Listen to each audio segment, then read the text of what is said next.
Right, listen up. I have been sat here in Thailand, minding my own business, sipping my beer, when suddenly, bam!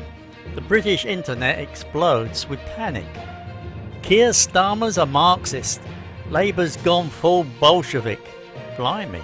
Next they would tell me the Queen's ghost is haunting Downing Street with a hammer and sickle. However, hold on.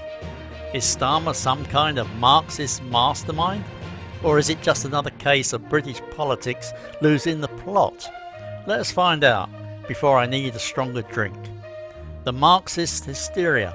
Now, I have been around long enough to remember when Marxist meant actual revolution, storming the Winter Palace, workers' councils, all that jazz. These days, apparently, it just means wants trains to run on time and rich people to pay taxes.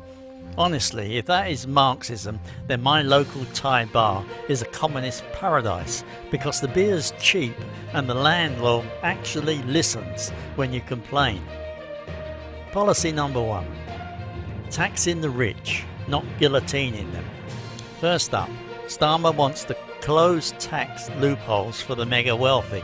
Shock horror. Next he will be demanding peasants have bread. Except, hang on, even Margaret Thatcher raised taxes when she had to. That is not Marxism, it is basic maths. If the NHS is crumbling and the trains are held together with duct tape, maybe, just maybe, the bloke with 3 yachts can chip in a bit more. Revolutionary? Hardly. Sensible? Well, my Thai bar's stray cat can work that one out. Policy number 2.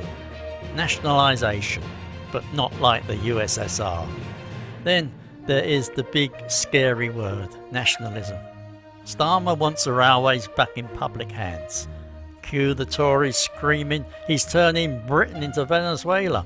Except British Rail was state-run for decades, and Switzerland's trains are nationalised, and they are not exactly starving in the streets. This is not Stalin's 5-year plan. It is just admitting that privatisation turned our trains into an overpriced, delayed nightmare.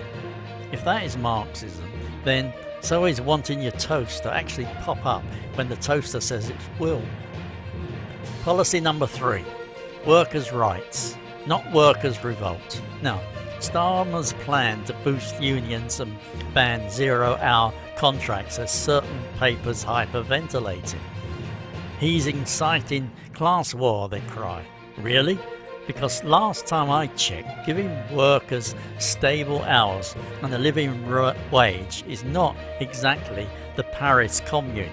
Even Germany, hardly a hotbed of anarchy, lets workers sit on company boards.